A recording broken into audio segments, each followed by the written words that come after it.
ದಸರಾ ಹಬ್ಬದ ಹಿನ್ನೆಲೆ ಮೈಸೂರಲ್ಲಿ ಮಹಿಷ ದಸರಾ ಆಚರಣೆ ವಿಚಾರವಾಗಿ ಮಹಿಷ ದಸರಾ ಆಚರಣೆ ಹಿನ್ನೆಲೆ ಫುಲ್ ಅಲರ್ಟ್ ಆಗಿದ್ದಾರೆ. ಮಹಿಷ ದಸರಾದ ವೇಳೆ ಟೌನ್ ಹಾಲ್ನಲ್ಲಿ ಹೈ ಡ್ರಾಮಾ ಕೂಡ ಆಗಿದೆ. ಪುಷ್ಪಾರ್ಚನೆಗೆ ಅವಕಾಶ ನೀಡಬೇಕು ಅನ್ನೋ ಪ್ರತಿಭಟನೆ ಆಗಿದೆ. ಮಹಿಷ ದಸರಾ ಹಿನ್ನೆಲೆ ಚಾಮುಂಡಿ ಬೆಟ್ಟಕ್ಕೆ ನೋ ಎಂಟ್ರಿ ಇದೆ.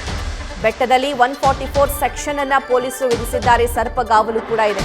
ಈ ಬಾರಿ ದಸರಾ ಹೇಗೆ ಉದ್ಘಾಟಿಸ್ತೀರಾ, ನಾವು ನೋಡ್ತೀವಿ ಅಂತ ಮಹಿಷ ದಸರಾ ಆಚರಿಸುವವರು ಸವಾಲ್ ಹಾಕ್ತಿದ್ದಾರೆ ಸರ್ಕಾರಕ್ಕೆ. ಮಾಜಿ ಮೇಯರ್ ಪುರುಷೋತ್ತಮ್ ಸವಾಲ್ ಹಾಕಿದ್ದಾರೆ.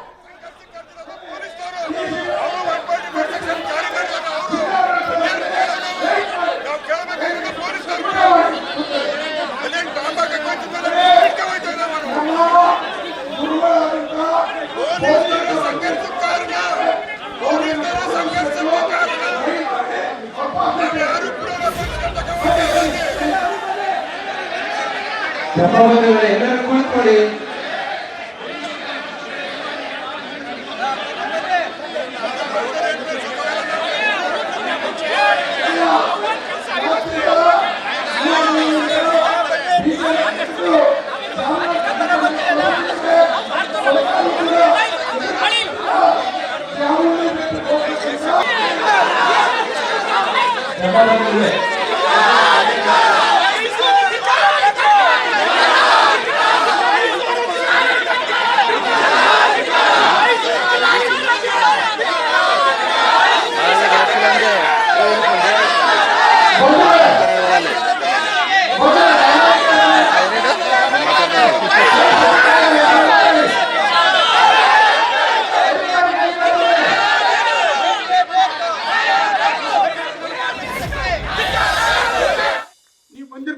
ಯಾರು ಕೂಡ ಏಡಿಗಳಲ್ಲ, ಸೀರೆ ಉಟ್ಕೊಂಡು ಮೇಲೆ ಕುತ್ಕೊಳ್ತಕ್ಕಂತೆ ಅಂತವರೆಲ್ಲ ನಾವು ಯಾರು ಕೂಡ. ನಮಗೂ ಕೂಡ ತಿಟ್ಟತನ ಇದೆ, ಹೋರಾಟ ಇದೆ. ಮಿತಿ ಮೀರಿದ್ರೆ ನನ್ನ ಪ್ರಾಣವನ್ನು ಕೂಡ ತ್ಯಾಗ ಮಾಡಕ್ಕೆ ಸಿದ್ಧ ಇರಬೇಕಾಯ್ತು. ನೀವೆಲ್ಲರೂ ಕೂಡ ಈ ಸಮಾಜಕ್ಕೆ ನ್ಯಾಯವನ್ನು ಕೊಡಬೇಕು, ಸತ್ಯವನ್ನು ಕೊಡಬೇಕು ಅಂತ ಹೇಳಿದ್ರೆ ರಕ್ತವನ್ನು ಹರಿಸಬೇಕಾಗ್ತದೆ. ನಾವೆಲ್ಲರೂ ಕೂಡ ರಕ್ತವನ್ನು ಹರಿಸಬೇಕಾಗ್ತದೆ. ನಾನಿವತ್ತು ಜಿಲ್ಲಾಡಳಿತಕ್ಕೆ ಸವಾಲ್ ಆಗ್ತಾ ಇದ್ದೀನಿ. ನೀವು ಯಾವ ರೀತಿ ದಸರಾವನ್ನು ಉದ್ಘಾಟನೆ ಮಾಡ್ತೀರಾ ನಾನು ನೋಡ್ತೀನಿ.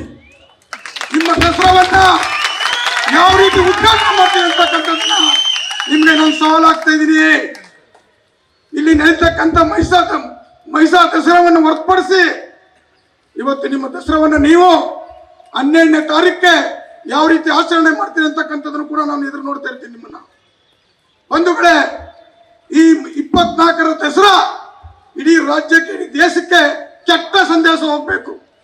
ನನ್ನ ಸಂಸ್ಕೃತಿಗೆ ಅರ್ಚನೆ ಮಾಡಿದ್ರೆ ನಾನು ಈ ಸಾರಿ ದಸರಾವನ್ನ ಧಿಕ್ಕರಿಸ್ತೀವಿ ಮತ್ತು ದೇಶದ ಉದ್ದಕ್ಕಲು ಬರ್ತಕ್ಕಂಥವ್ರನ್ನ ತಡೀತೀವಿ. ನಾವು ಇವತ್ತು ಇಲ್ಲಿ ಗಲಭೆ ಆಗ್ತದೆ, ಪೊಲೀಸರಿಂದ ದೌರ್ಜನ್ಯ ಆಗ್ತದೆ, ಜಿಲ್ಲಾಡಳಿತದಿಂದ ದೌರ್ಜನ್ಯ. ನ್ಯೂಸ್ ಫಸ್ಟ್ ನಿರ್ಭೀತಿಯಿಂದ ನಿಮ್ಮ ಪರವಾಗಿ.